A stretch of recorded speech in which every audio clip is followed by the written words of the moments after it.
ব্যতিক্ৰম নহয় তামুলপুৰ জিলাতো 2 শতাধিক ডেকা গাভৰু আৰু কণ ছাত্ৰ-ছাত্ৰীক প্ৰশিক্ষণ প্ৰদান কৰাৰ উদ্দেশ্যে 10 দিনীয়া কাৰ্যসূচীৰে বিহু নাচৰ কৰ্মশালাৰ আয়োজন কৰিছে তামুলপুৰ আঞ্চলিক ছাত্ৰ সন্থাই। অসমীয়াৰ স্বাভিমান বিহুক লৈ হোৱা চৰ্চাই নতুন প্ৰজন্মৰ মাজত বিহুৰ ঐতিহ্যক প্ৰতিষ্ঠা কৰিব বুলি আশা প্ৰকাশ কৰিছে আয়োজকে।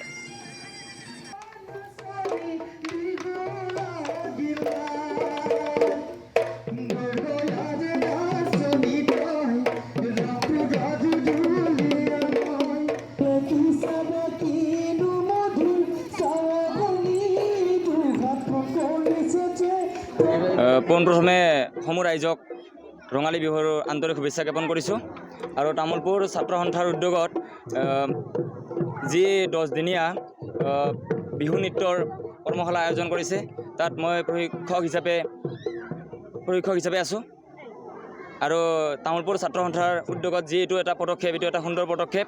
এইটো আগৰে পৰা চলি আহিছে আৰু তামুলপুৰ ছাত্ৰ সন্থাই জনোৱা মতে আৰু যিমান দিনলৈকে পাৰে তেখেতসকলে এনেকৈ পদক্ষেপ হাতত লৈ থাকিব। এইটো এটা বহুত শলাগ ল'বলগীয়া।